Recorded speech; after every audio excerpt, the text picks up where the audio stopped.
This channel has been set up to make sure anyone can observe our democratic meetings. Please therefore remember that this meeting can be watched anywhere, anytime by anyone with access to the internet. There are subtitles available with the YouTube broadcast. These are generated automatically by YouTube. The Council is not responsible for these subtitles or their accuracy. There is a delay between the meeting and the broadcast of approximately 30 seconds.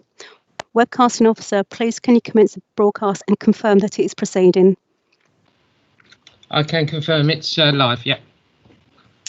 Thank you very much. Good evening and welcome to this meeting of the Planning Committee on Tuesday the 21st July 2020. Before we commence with the proceedings, I can confirm that the Council has adopted some basic etiquette rules for its remote meetings, and for ease of reference these are as follows. Please only speak when the Chairman invites you to do so. Members, please let the Chairman know that you wish to speak through the chat function. The Chairman will introduce speakers in the order that the requests to speak are made, unless there is a point of order which we must give way to. Please minimise all distractions while you are in the meeting. Members are asked to mute your microphones when not speaking and to consider turning off your video feed to reduce interference on the audio. Please bear in mind that there may be a small lag between speaking and other attendees hearing you. Presentations, images and video footage, if applicable, has been shared with you in advance of the meeting and will be visible on the screen. Please indicate via the chat function if there's a problem with viewing the officer's presentations. When referring to reports, please quote page numbers and paragraph numbers.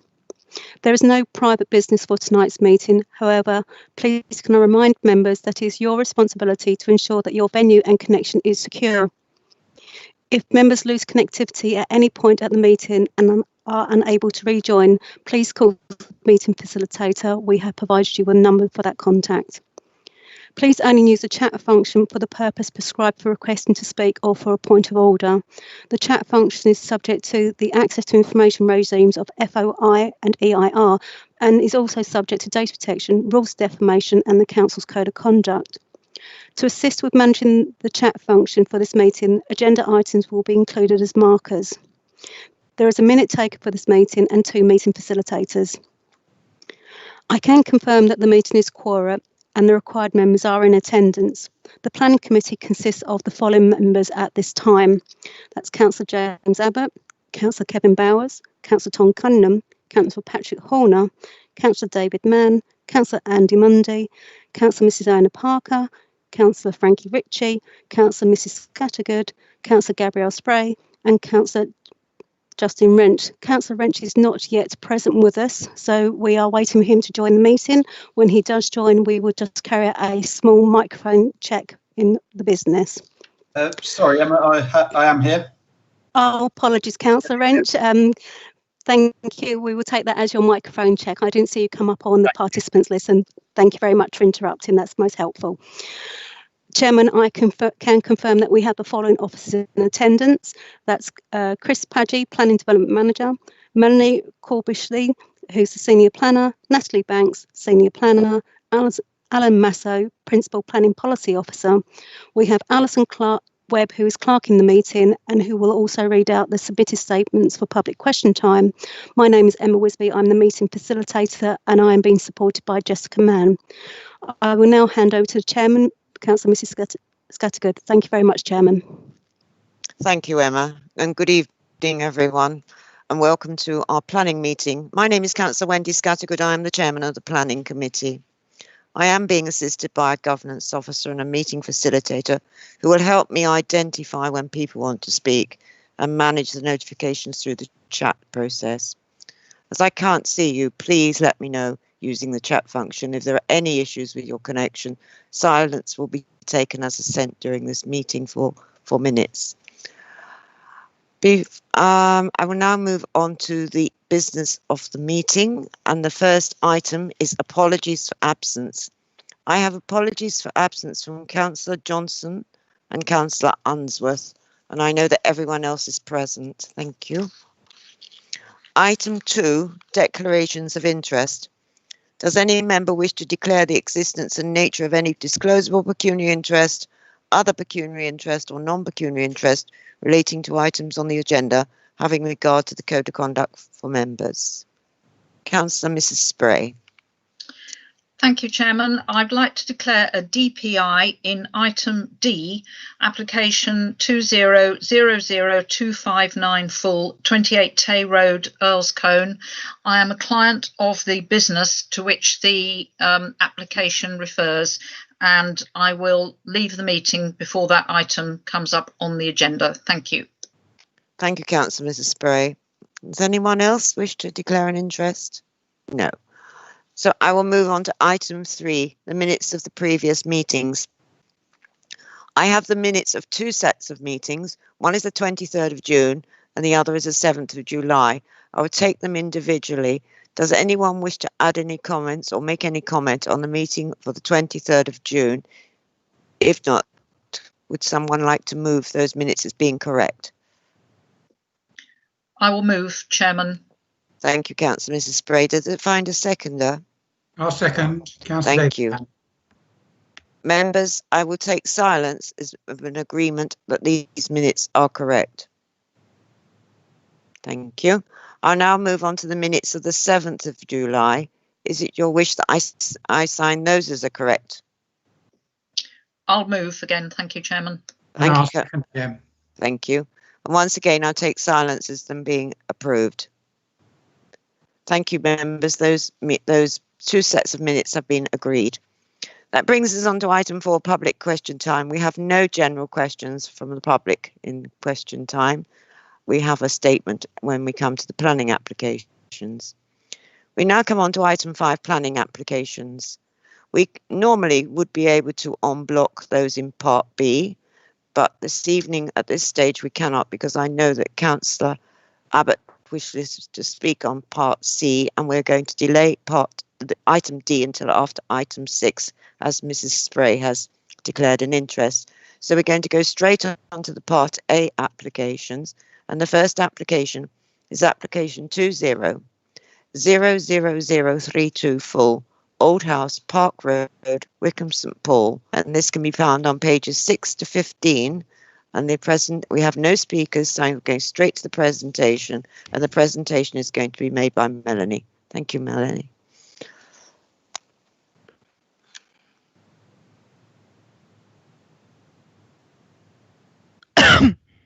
Oh, sorry, members. I should have moved my microphone. The application before you this evening is for the change of use of land to residential garden and the erection of a detached garage with accommodation above at the property known as Old House, Park Road, Wickham St Paul. Members, please let me know if there is a delay, and if I'm speaking too quickly, please make that aware on the chat function. The first slide here shows the location plan. So this is the property. The red line goes around the property and the existing garden to this side of the property. And then we've got an area of land to the north, which is outlined in blue. This is the existing site location plan. And at the moment, the garden runs very close to the northern elevation of the property. Moving on to the next slide, which is the proposed block plan. And this shaded area is the area of land that is proposed to be the change of use. It's about 10 metres wide, a 10-metre wide strip of land, and then a new post and rail fence and native hedging is proposed along this northern elevation. Also on this block plan is the new proposed outbuilding, which I think set out within the officer report has been amended during the life of the application. Moving on to the next slides, we have some details of the proposed outbuilding. There's the front elevation, so the access doors. One of the side elevations showing a normal pedestrian door and a small side window to serve the first floor accommodation. The rear elevation showing some roof lights. And then the other side elevation, which is blank. This is the ground floor elevation, which shows an open 3-bay garage, and then the staircase that would access the first floor accommodation. And then upstairs, we've got a space for a home office and a study and a small WC. This slide here shows the detail for the post and rail fencing, which would run along the northern boundary of the site, along with vegetation, new hedging to go in. The next few slides even show photographs of the site. So this is the existing front boundary hedgerow. The land behind the 5-bar gate is the land proposed to be garden. As you can see at the moment, there's no the property abuts the agricultural land that isn't currently being used as garden. Another photograph there. Again, this is existing front boundary. And then this would be the rough position of where the proposed outbuilding would go to the south of the existing property. So to conclude, the site does lie within the countryside. However, policies RLP 18 and RLP 16 allow for the provision of outbuildings associated with dwellings and garden extensions respectively. The outbuilding would appear as a well-related subservient outbuilding to the host dwelling within the existing residential garden area.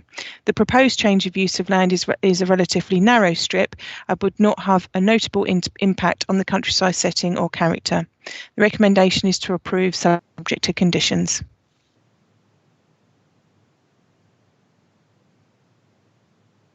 Thank you. Thank you, Melanie.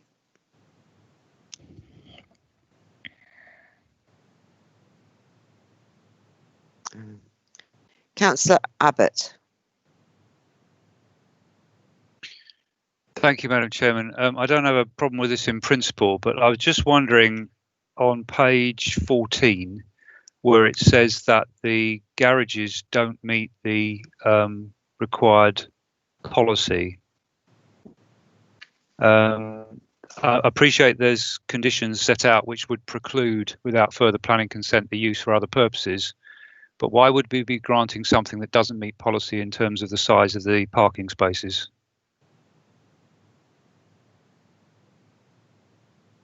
Do I come back on that? Yes, please. Yeah. Do you want my camera on as well? Might as well. I've done my hair. Just to bring to your attention, the adopted car parking standards do require an internal garage measurement to be 3 metres by 7 metres, and that is in the case where the garage is being relied on as a sole parking space for a property. Hopefully you'll remember from the photographs and also from the block plan that I showed earlier in the presentation, clearly the property has sufficient space on the driveway to the front and also to the side of the property where vehicles would be able to park. And so the parking spaces within the garage will not be relied upon as the sole parking for this property. And therefore, whilst they don't meet the specific criteria of the adopted parking standards, they aren't being relied upon in this case to provide the only parking for this property. So I think there'd be a very limited chance of cars being then forced to park on the actual main road. There is sufficient space within the plot itself for cars to park on the driveways that's already there. Hopefully that answers your question. If I may come back, Madam Chairman, not really. I appreciate the amount of space on the plot. That's not a matter of dispute. The issue is this is an application for a 3-bay garage. That the office is ancillary to that, and we're placing conditions to make sure that it's used for the purposes stated. But why are we granting for something that is clearly substandard in terms of the space for modern cars?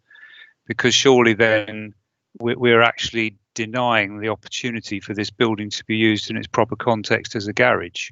So I think there's a bit of a conflict there between those two issues, and I can't support it on that basis.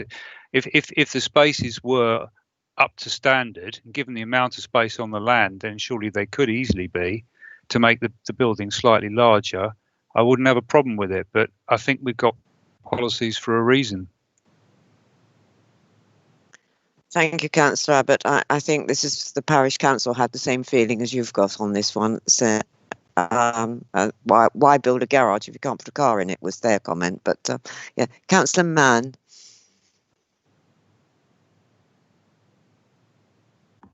I wondered, Chair, if there was any update from the parish council as referred to in the report, or do their original comments stand?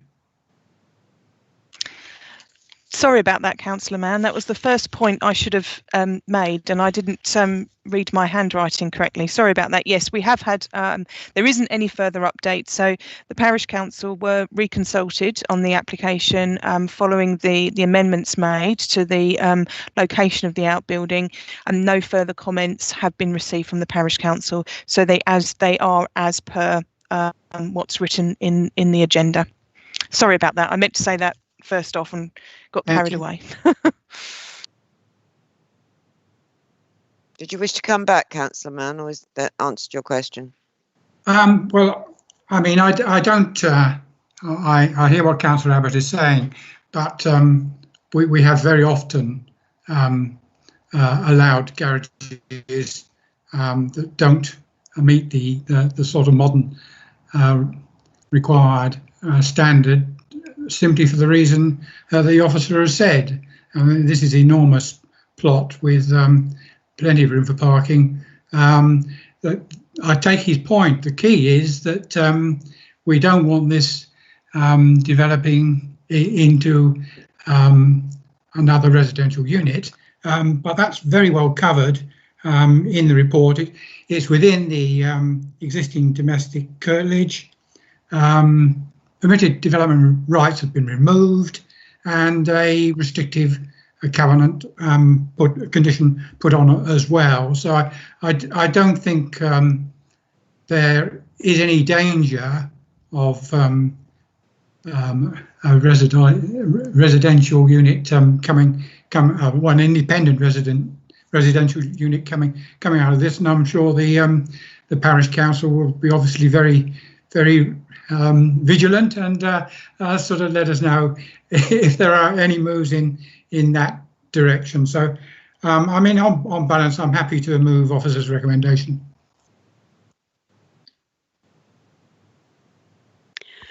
Sorry, Councillor Scattergood, your microphone was off. Could you repeat that, please?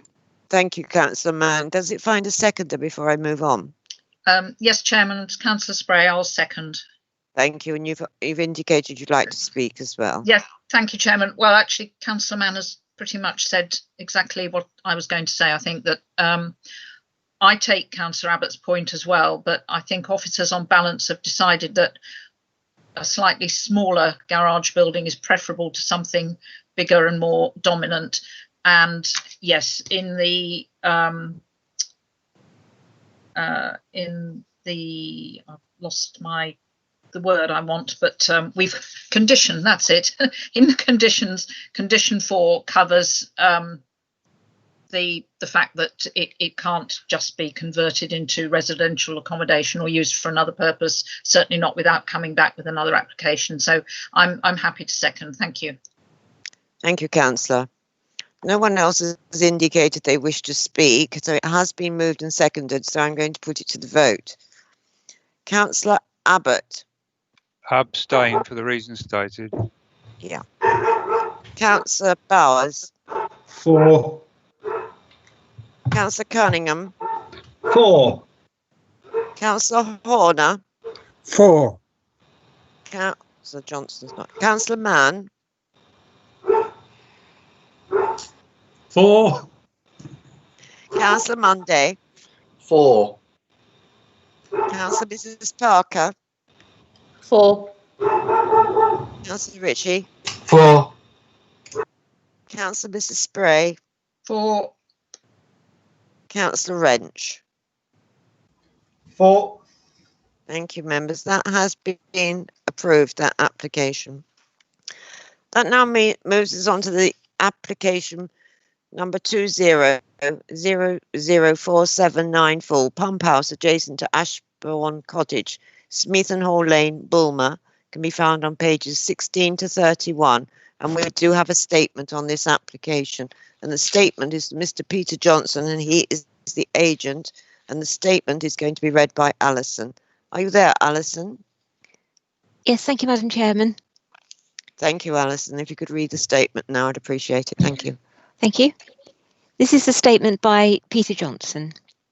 This statement and comments are submitted in support of a detailed planning application registered with the Planning Authority on 20th of March 2020 and delayed by the ongoing issue of COVID-19. The application seeks full planning permission for the erection of 2 detached 4-bedroom houses, garages, access and landscaping, and also includes the restoration of an existing water pumping station. And Bulmer Parish Council support the application and made the following observations. Bulmer Parish Council has no objection to this application, providing a change of finish is made. Although this development is outside the village envelope, it will provide significant improvement to this location and restore the pump house to a sounder structure. The house designs are sympathetic to the nearby Ashbourne house. The plans show a white render, and this would be out of place between the existing properties, which are all red brick. The Parish Council requests a change of finish is made. The applicants have no issue with this request by the Parish Council and have amended the plans for Plot 1 to reflect their wishes. The Planning Officer acknowledges this matter can be adequately controlled by condition on any grant of permission. Similar comments regarding external finishes are also put forward by Dedham Vale and Stour Valley Project, and the applicants believe they have addressed their concerns shown on the attached revised drawing for Plot 1. Essex County Council Highways have raised no objection to the application, subject to conditions and the provision of residential travel information packs, which the applicants find acceptable. The layout indicates the development will create 2 car parking spaces for each dwelling, along with turning areas, which complies with the adopted car parking standards. The proposed development would not give rise to any unacceptable impact on the amenity of either neighbouring property due to its layout and acceptable distances from these neighbouring properties, and thus the proposal complies with the spirit of the MPPF and policy RLP 90 of the adopted local plan and policy LPP 55 of the draft local plan. The presumption in favour of sustainable development sits at the heart of the MPPF.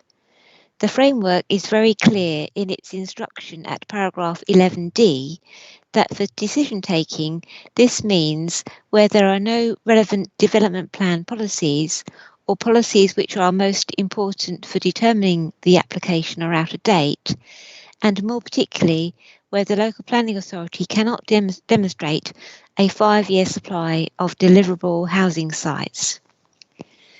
A material consideration in this case is the Council's current housing land supply position.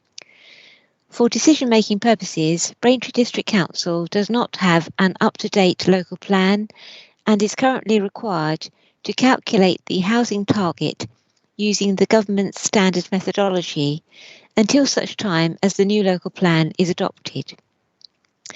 Therefore, the lack of a 5-year housing land supply is therefore a material consideration which weighs heavily in favour of this application being approved. Comments of BMB Dennehy. The application was accompanied by a planning statement which included an ecological appraisal prepared by myself as lead consultant of JDP Environmental and covered relevant legislation and planning policy and ecological assessment of the application site. Due to COVID-19, I have this week only been made aware of the observations of BDC's ecologist, and am concerned that the holding objection has been carried forward as a reason for refusal. As the Council is fully aware, site visits and survey work has been seriously curtailed by the intervention of COVID-19 restrictions, and the applicants would request an extension of time to enable further information to be provided or appropriate pre-commencement conditions to be included within the decision notice.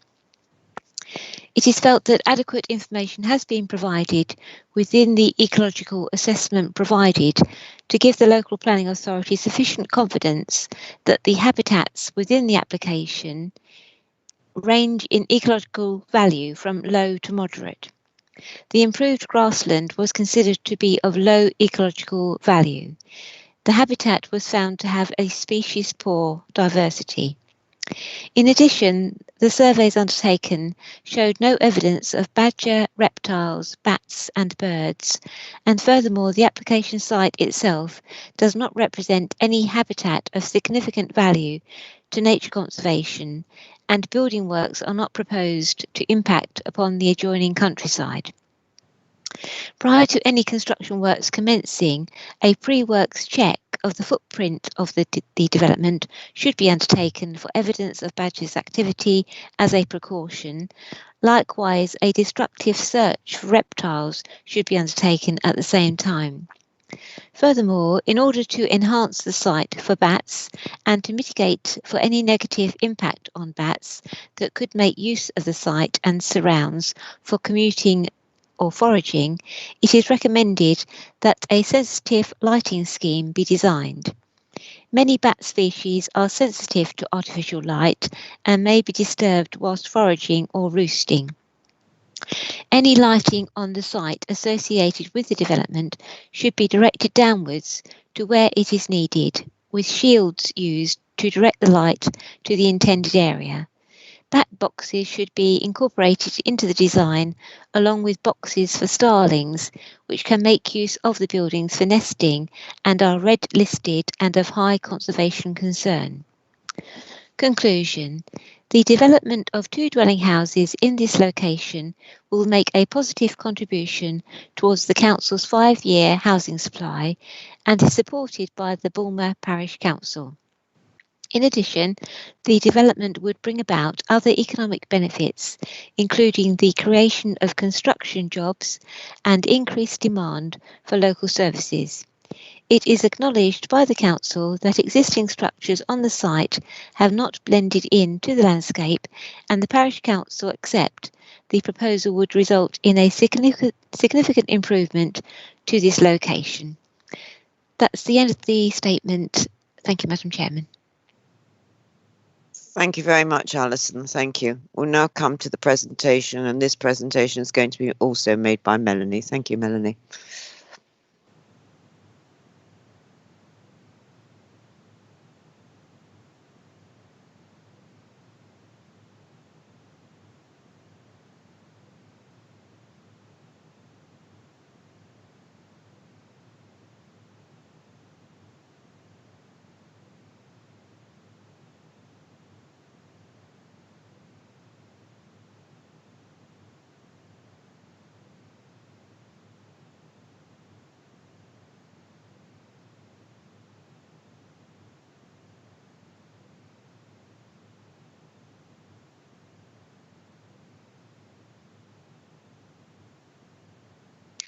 Sorry about that, members.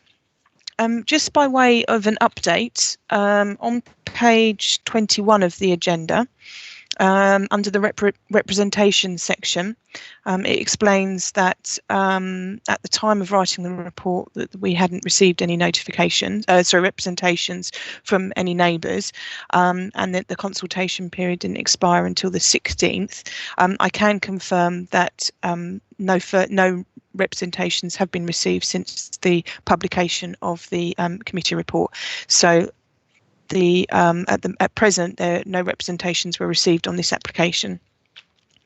Moving on to the presentation, The application before you this evening is for the demolition of the existing garages and the erection of two dwelling houses, garages, access and landscaping, and the restoration of an existing water pump station at Pump House adjacent to Ashbourne Cottage, Smeaton Hall Lane in Bulmer.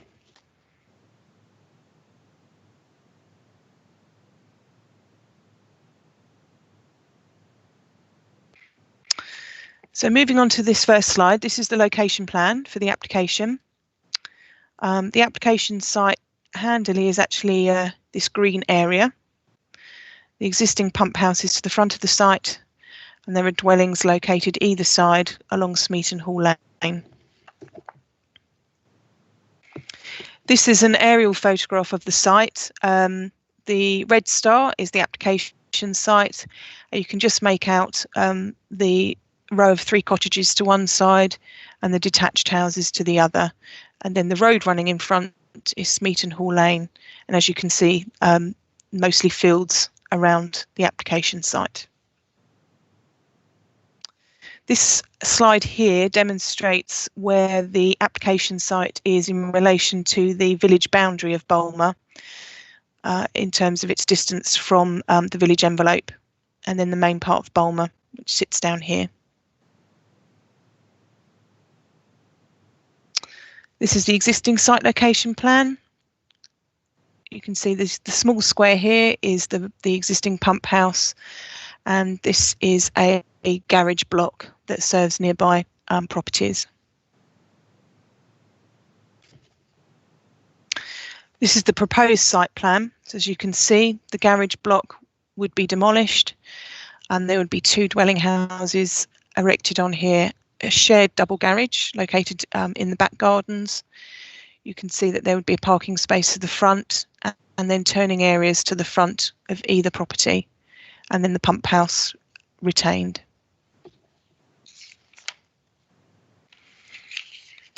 This shows the site plan as the site location plan in a bit more detail, so we can see where the 2 properties are, the shared garage and the turning areas, and the existing pump house to be retained. The next few plans show the details for plot 1, which it's not particularly clear, but it does show on here, it indicates that this would be smooth render, which clearly is different from the plan that was submitted with the statement. And the agent is correct in his reference that actually the materials could be dealt with by planning condition if a recommendation for approval were to be made. In this case, the recommendation is refusal, so that hasn't been dealt with. But the next few slides will show that the dwelling is shown to be render, but clearly there's an accepted position where it could come forward with a red brick instead. So this is the side elevation showing the shared garage. And this is to the back, and again the other side showing the chimney. You can see this is the ground floor location, the ground floor plan for plot 1. And then the first floor plan. You can see there are 4 bedrooms, a family bathroom and an ensuite. The next slide show the details for plot 2, which again you can see from this coloured drawing there is the red brick proposed on this property. Again, the side elevation to the rear, to the side. And then we've got a ground floor plan. And then a first floor plan, again 4 bedrooms, a family bathroom and an ensuite. This drawing here shows the landscaping that's proposed. So you can see there is hedging proposed to the front, the side boundary and along the rear. Moving on to the next few slides, which show photographs of the existing site. This is the existing pump house and the terrace of 3 properties here, and this is the site, which is slightly overgrown to the front and then has more mowed lawn to the rear. You can just see in the corner of this photograph the existing garage block. You can see it in more detail there, and you can see the detached properties sitting beyond. This photograph is looking away from the site in a northerly direction, away with Bulmer village behind me, looking up Smeaton Hall Lane. And then the next photograph is looking in the other direction, back down towards the village, but before the road bends, where it drops back down into the village. So there was a couple of, sorry, before I move on to the concluding slide, there was a couple of points I wanted to come back on in the statement from Mr. Johnson. I just wanted to make members aware that the comments made by my colleague in the ecology team were actually published online on the 16th of June. We didn't seek the additional ecology information due to the objection in principle to the siting of the 2 new dwellings in the countryside. The ecology comments have been noted, and specifically relating to those enhancing biodiversity on the site. However, these additional extras proposed on the site wouldn't have overcome the main issue as set out within the committee report, the objection to the principle of new housing within the countryside. Again, I've mentioned earlier in the presentation that we note the alterations to the facing material of the dwellings. However, this alteration wouldn't have made a difference to the officer recommendation, which is still for a recommendation for refusal. So moving on to the summary, this is a full application for the erection of 2 dwellings which lie outside the village boundary of Bulmer. Officers consider it to be an unsustainable location 1 kilometre from the boundary of the village. The proposed development results in a consolidation of sporadic ribbon development within the countryside, which would compromise the clear distinction between the settlement and the countryside. The development would erode the rural character of the site and fail to integrate in its surroundings. Furthermore, insufficient ecological information has been submitted. Officers consider there to be extremely limited social and economic benefits, and combined impacts of the development significantly and demonstrably outweigh the limited benefits, and the planning balance falls in favour of refusing planning permission, and therefore the recommendation is to refuse. Thank you, members. Thank you, Melanie. Thank you very much indeed. Thank you. Members, I'm opening it up to you. I'm waiting. Councillor Abbott. Thank you, Madam Chairman.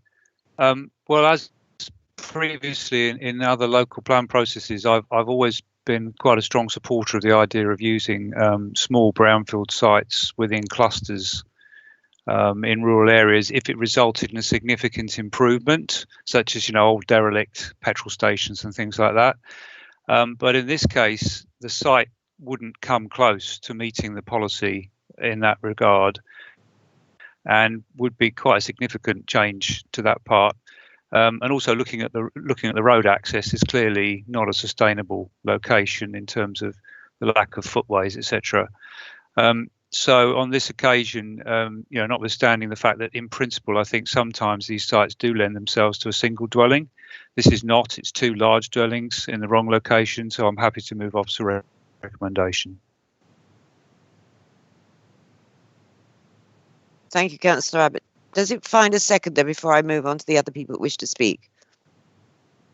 I'm happy to second that, Chairman. Thank you, Councillor Mrs. Spray. I have got you next to speak, actually, Councillor Mrs. Spray.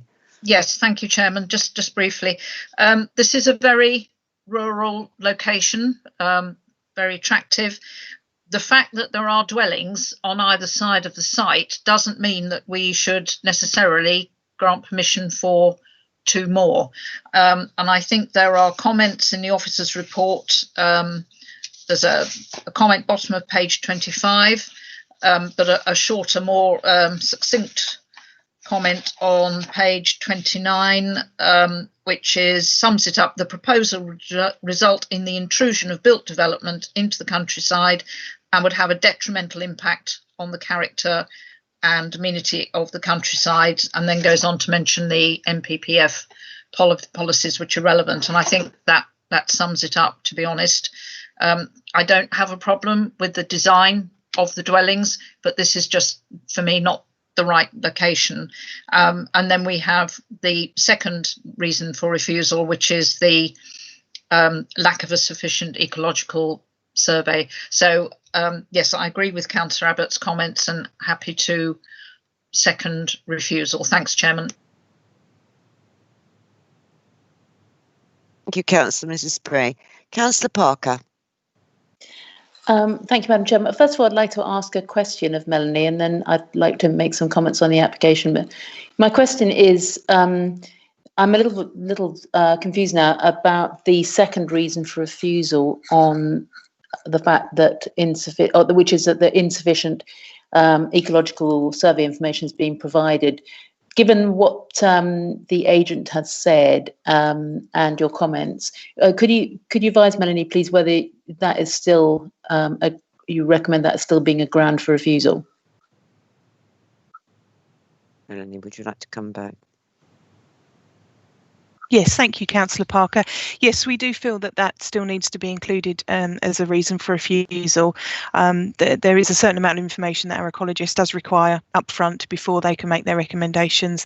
And in this case, that information, or some of that information, wasn't provided in the initial assessment that was provided. Okay, all right. Thank you very much. Thanks for clarifying that. I know this road extremely well. And it's sort of not far off my normal route to Sudbury. It is a very rural location, but Bulmer is actually very close to Sudbury, and so in terms of sustainability and the use of a private car, yes, you would have to use a car, but you wouldn't need to drive very far. So I would suggest that it is not as unsustainable a location as other places. In terms of the appearance, there are obviously a number of houses in that location already. This is between two lots of houses. I don't think that constructing two houses in this location would be harmful at all to the countryside, provided that the design was fitting, and which I think this design is. And I think there would be an improvement by removing those very unsightly garages and generally sort of tidying up the site. So I don't see it as a harmful to the countryside. And believe me, I'm a great supporter of the countryside.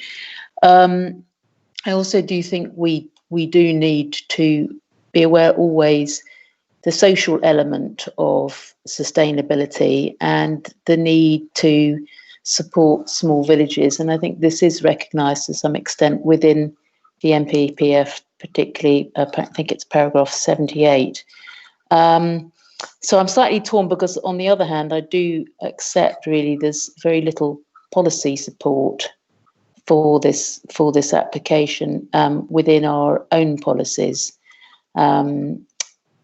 So yes, I'm slightly torn, but I feel that it is definitely not as sort of cut and dry as maybe other members suggest.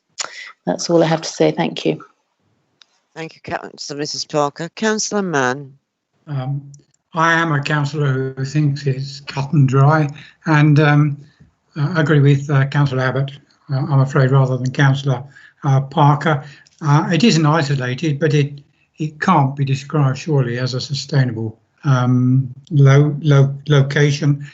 You've got to rely on the private car for access to services, albeit you may not have to go great distances in the car, but there's still got to be an objection in principle, I think, to this application, and I shall support it, Chair. Thank you, Councillor Mann. Well, it is a village with no facilities. There's no shop or anything like that, so they would have to use the car to go to the nearest town. Does anyone else wish to add anything further or anything new? No? Well, it has been moved by Councillor Abbott and seconded by Councillor Mrs. Spray that we refuse this application. I'm now going to put that to the vote. Councillor Abbott? For refusal. Oh, yes, sir. Yes. So, yes, all right, for refusal. So you're up for refusal, yes. Confusing me tonight now. Councillor Bowers?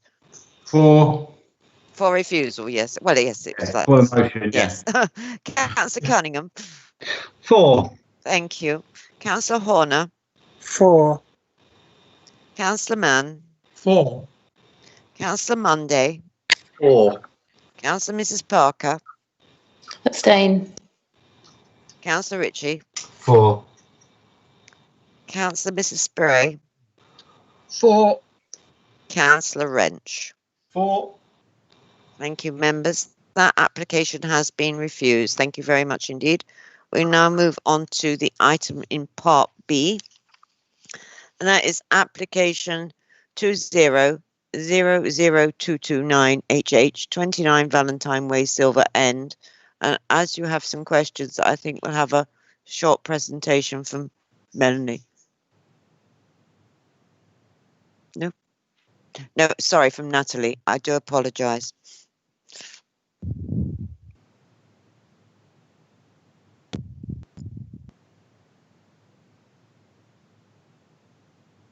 Right, good evening, ladies and gentlemen. This application is for the replacement of the existing critical windows at number 29 Valentine Way, Silver End, together with a new front door. Here's the location plan showing the site on the south side of Valentine Way. This is the existing front elevation. The ground floor window there I believe is an original window and does show the Georgian pane style of windows that would have been in place when the houses were first built. That's the existing side elevation. This is a drawing of the proposed elevation whereby all the windows on the front and side are to be replaced with aluminium replicas of, or as near as we can get, of the original critical window pattern. And this is a section of the type of window. It's an allothermic heritage window. The historic buildings officer has been consulted and is content to recommend approval of the windows as submitted. In terms of the, sorry, that's another technical drawing showing you there.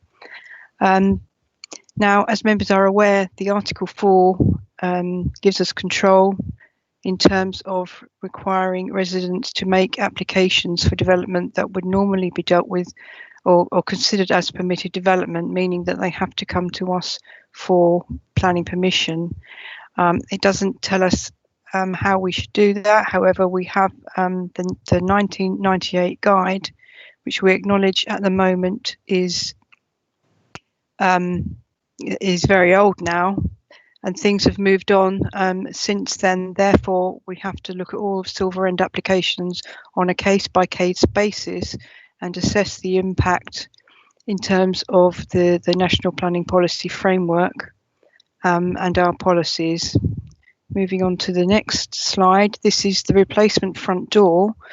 The front door is a good facsimile of the original door that would have been in place when the property was built. It is a composite door, but is a good quality composite door, as they have moved on quite considerably since they were first introduced. The proposed colour is similar to the colour of the existing door, being a black-brown colour. These are some photographs showing you the property.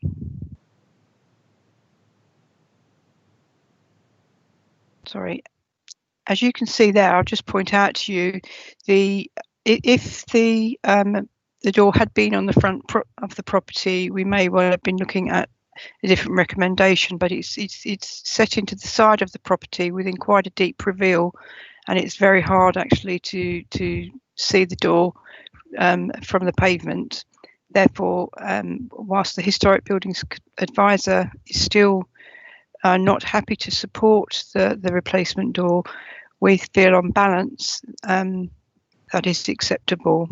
So there, in conclusion, the proposal seeks to minimise the harm to the Silver End Conservation Area as far as possible by the use of design details that replicate the types of doors and windows used in the village as it was built. The proposal represents, in our view, a reasonable compromise and on balance is acceptable from a design, appearance and heritage perspective. Thank you. Thank you very much, Natalie. Thank you. Councillor Abbott.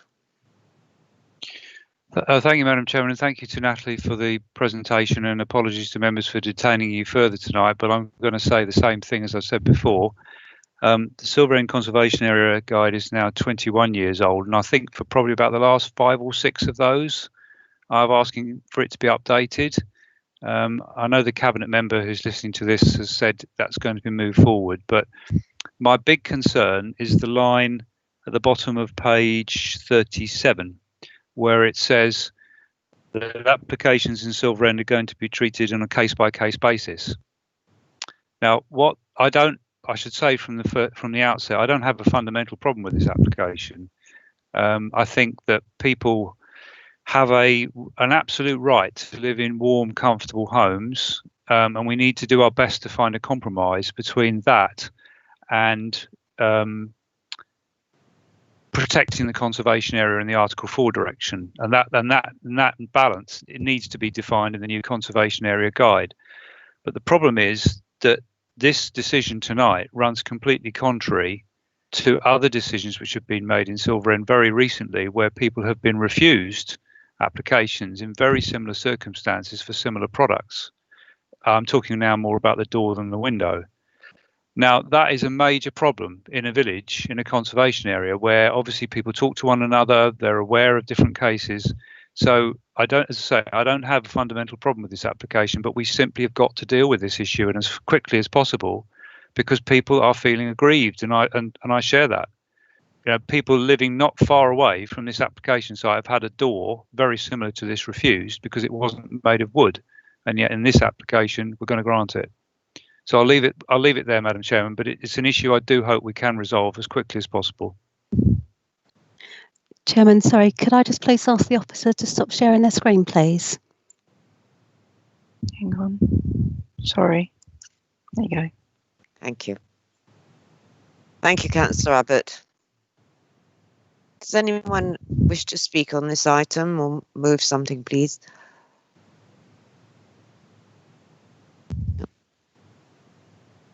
Councillor Mrs. Spray. Thank you, Chairman. Yeah, I can understand the frustration expressed by Councillor Abbott, and also the feelings of residents of Silver End who are possibly seeing some inconsistency over, well, certainly over recent years, recent months with decisions. Yeah, I absolutely agree. The Silver End Design Guide badly needs updating. Councillor Abbott and I have been involved in discussions even quite recently with our Planning Development Manager, Chris Padgey, who is on the meeting this evening. And it is, I say it's in hand. It's not a particularly quick process. I think once it gets going, it will be. It's getting it started. And obviously, it has been difficult over the last few months with normal planning procedures being interrupted by COVID, and now officers having to deal with quite a considerable backlog of applications and so on. But it will happen, and I know it is a high priority. It certainly is for me, because yeah, it's frustrating that we have these applications coming up, and at the moment when we grant them, it is going against the design guide for Silver End. I'm going to support officer's decision on this one because I don't have a problem with it. So I'll move recommendation for approval. But I am sure that you know that Chris has taken on board comments tonight, and we will do our very best to try and get this guide updated and just make everything a little bit more consistent and have a bit more clarity for the residents of Silver End. Thank you, Chairman. Thank you, Councillor Mrs. Spray. Councillor Mann, I'm sorry, Councillor Mrs. Spray has moved. Does someone wish to second it before I move on? I will. Thank you, Councillor. Did you wish to speak? No, thank you. Thank you. Does anyone else wish to add anything further to the item? Okay, Chris would like to say something. He's been very quiet this evening. We will let him talk. Thank you, Madam Chairman. Good evening, members. Just to reiterate, so I think Councillor Spray has covered all of the points there in relation to the Conservation Area Guide, but absolutely understand the concerns that Councillor Abbott is raising. It's something which officers, from an officer perspective, we're very keen to ensure that a thorough update is undertaken to the Conservation Area Guide, and work behind the scenes is being undertaken in terms of the preparation work that is necessary in order to kickstart that particular project. Happy to keep Councillor Abbott and other councillors updated on the progress of this. I think it goes to underline that there is a range of guidance that would be very helpful for both officers and members of the public across a range of planning issues, but Silver End is one of them, and it is in need of an update. And as Councillor Abbott has sort of highlighted, I think there's also a need to ensure that this is a customer-focused, clear, prescriptive guidance that local residents within Silver End have got a clear indication in terms of what is acceptable and what is required and what is within the rules within the conservation area. So I do hope I'll be able to give further positive updates, but obviously recognise the concerns that are being raised, and I can only just try to provide some assurances that that is recognised by officers, and we are looking to resolve that through a separate project to review the Conservation Area Guide. So hopefully those comments are helpful in providing that reassurance. Thank you, Chris. I'm sure that's quite reassuring to hear for most of the planning committee. It has been moved and seconded that we grant this application, so I'm going to put that to the vote now because no one else has indicated they wish to speak. Councillor Abbott. Reluctantly abstain for the reasons stated, Madam Chairman. Yes, okay, fine. Councillor Bowers. For. Thank you. Councillor Cunningham. For. Councillor Horner. For. Councillor Mann. For. Councillor Monday. For. Councillor Mrs. Parker. For. Councillor Ritchie. For. Councillor Mrs. Spray. For. And Councillor Wrench. For. Thank you very much, members. That application has been granted. As I said earlier, I'm now going to move on to item 6, and we'll be coming back to part B, number D, after item 6. And this is the Conservation Area Character Appraisals update on the progress. And this is going to be presented by Alan. Thank you, Alan. Thank you. Yeah, thank you very much. Braintree District Council is currently undergoing a round of conservation area appraisals and management plans. We do this because the Planning Listed Buildings and Conservation Areas Act requires the local authority to review their conservation areas from time to time. The National Planning Policy Framework provides guidance on conservation areas in that their designation should be for special historic or architectural importance, and that areas which do not have that should not be designated as conservation areas. Historic England provide guidance which authorities can also use to assess these areas. There are 38 conservation areas in the district, some of which haven't been reviewed since they were first designated. For example, Bures, Hamlet and Castle Heading were designated in 1969 and Birdbrook was designated in 1970. They were also designated by Essex County Council under the Civic Amenities Act 1967, which means that the paperwork beyond the actual decision to designate is not readily available as they were determined by another authority, and also the length of time that has passed. Officers use 4 criteria to determine which conservation area should be assessed. That includes the length of time since an area was last appraised or designated, the number of listed buildings in the area, development pressure, and local requests. Paragraph 4.6 and 4.9 of the report set out the areas which have not been reviewed recently and those areas which are considered to be under development pressure. And we have also recently received requests for a review, including at Halstead and Great Sailing. which will be taken into account when selecting the next round of conservation areas to assess. 2 appraisals are currently underway at this time at Wethersfield and Braintree, which includes Braintree Town Centre and Bradford Street. Consultation has been undertaken on Wethersfield's draft appraisal, and that document is currently being revised to take into account the comments raised. And Braintree and Bradford Street was initially delayed due to the current crisis. However, desktop work has now been done and the field work will start shortly. It is expected that the draft appraisal will be available for comment later in August.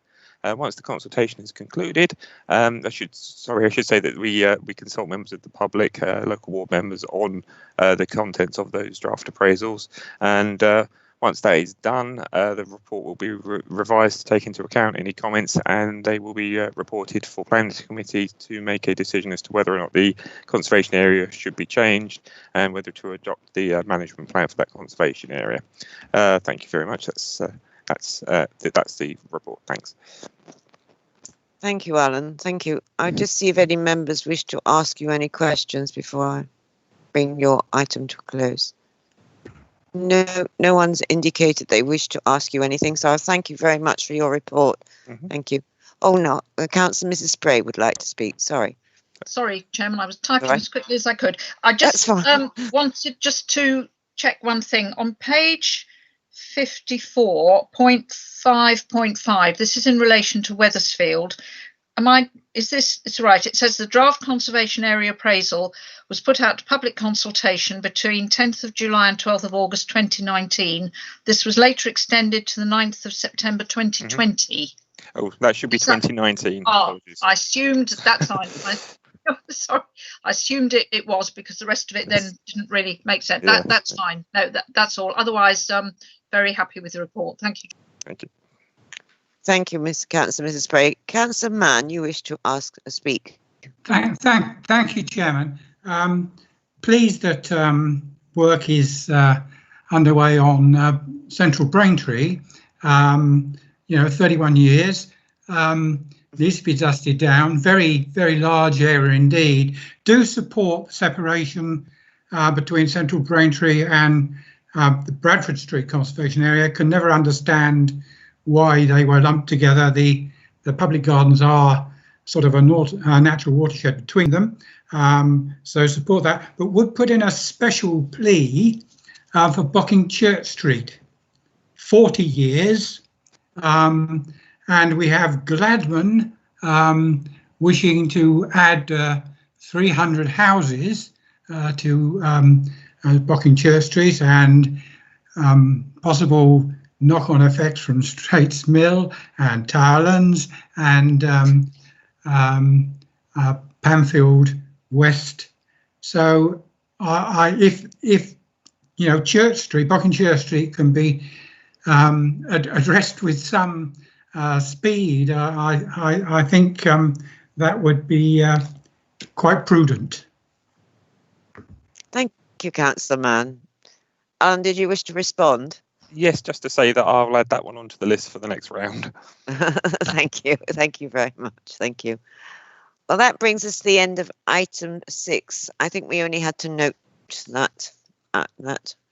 Now I'm coming back to item part B, item D.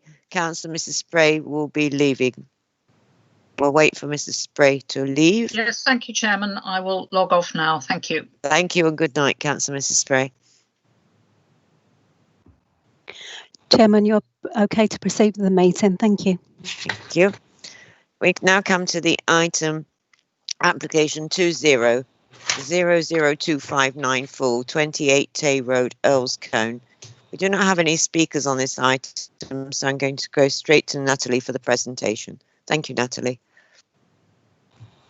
Oops.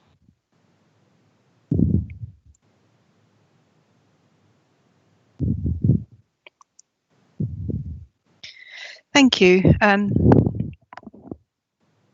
This is an application for a single-storey building in the rear of the garden of number 28 Tay Road, Earls Cone, for use as a beauty salon. So here's a location plan showing the site set within a very long, narrow garden on the south side of the road. I put the site plan this way around, I'm afraid, because it wouldn't fit the other way and you wouldn't really get any benefit from it. But on this, you can see the outline of the proposed outbuilding, which will go over the top of where there is an existing outbuilding in the rear garden. These are the front and the rear elevation of the building, and the end elevations will be both the same. Now, planning permission has been granted in 2019 for an extension to the property to replace an existing conservatory and to consolidate some other bits and pieces at the rear there. Now, it's fair to say that the lady who lives in the house has been operating a hairdressing salon from the property and in excess of 10 years, but has now decided that instead of conducting the business at home, she wishes to now do it in an outbuilding in the garden. Here are some site photos showing you the existing situation. There's the conservatory and the other aspect of the single-storey outbuilding. And here that you can just see this is the existing shed that will be replaced by the new outbuilding. As you can see, there's the property sits within a very large garden, so there's no sort of danger of any overdevelopment of the plot. There have been some representation or issues raised, by the parish council in terms of the parking arrangements at the site. There are sort of roughly 3 parking spaces which are considered to meet the continued needs of the dwelling and for the beauty salon without harm to the surrounding highway, as only one customer is dealt with at a time. In fact, it's estimated that there's roughly three customers per day, so the use is very low key. The parish council have also suggested that the parking area should be resurfaced. However, we consider that it's not reasonable given that the parking area already exists and it is shared with the dwelling, and that the use itself would not be intensifying. So in conclusion, we consider the design and appearance of the proposal is acceptable and would not be readily apparent as a building in commercial use. And coupled with the low-key use currently taking place, it would not have detrimental impact on neighbouring residential amenity. Therefore, we are recommending it for approval. Thank you. Thank you, Natalie. Thank you. I'm going to open this now up to members. Does anyone wish to speak? Councillor Mann.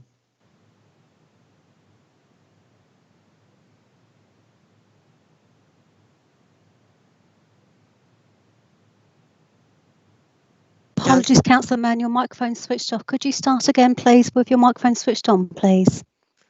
That would be a good idea. Thank you very much. I'm happy to move officer's recommendation, Chair. This, I don't think, can be said to be overdevelopment of what is quite a large site. And I noticed that the objection from the parish council is not one of principle, but simply a matter of detail about the surface material. So, as I said, happy to move recommendation, Chair. Thank you, Councillor. Does that find a seconder? Seconded, Madam Chairman. Thank you, Councillor Cunningham. Councillor Cunningham, do you wish to speak? Nothing else to add. Thank you, Madam Chairman. Right, thank you. I'll just give everyone 1 minute to see if anyone else wishes to speak before I put it to the vote. Councillor Parker. Yes, I would have been happy to second this too. I think the main issue with these sorts of developments can possibly be the issue of parking, but there is no change in the intensity of use. It's just moving an existing business to an outbuilding in the garden. The new building is almost identical in size to the existing building, so I really can't see any reason why it should be refused. And very happy to support the application. Thank you. Thank you. Well, members, I'm now going to put this to the vote. I'll be with you in 1 moment. Councillor Abbott. 4. Councillor Bowers. 4. Councillor Cunningham. 4. Councillor Horner. 4. Councillor Mann. 4. Councillor Monday. 4. Councillor Mrs. Parker. 4. Councillor Ritchie. 4. Councillor Mrs. Spray. Oh, she's gone. Sorry. Councillor Wrench. Councillor Wrench, you've got your microphone off. 4. Right, thank you very much, Councillor. I think we understood that. That application has been granted. Well, members, it's quite an early finish for us. It's probably the earliest since we started doing them by the system. So I would like to bring this planning meeting to an end. I'd like to thank the public who've been watching on YouTube. I'd like to thank you, the members of the committee, and all members of staff that have helped with this evening's meeting. And I will close the meeting at 20:22. Thank you very much and good night. Good night. Members, before we close, I ask the webcast to terminate its broadcast. Members, can I please ask you to complete the web survey to give us feedback on this meeting? This will be emailed to you shortly. It is very important that we do have your feedback on meetings which we are hosting via the MS Teams platform. I'd also like to remind you that the Council will retain performance data relating to your connections to this meeting this evening. This is held in case we have a legal challenge to the way that we've held this meeting. Thank you very much for bearing with us and attending this evening. Good night. Please can I ask the webcasting officer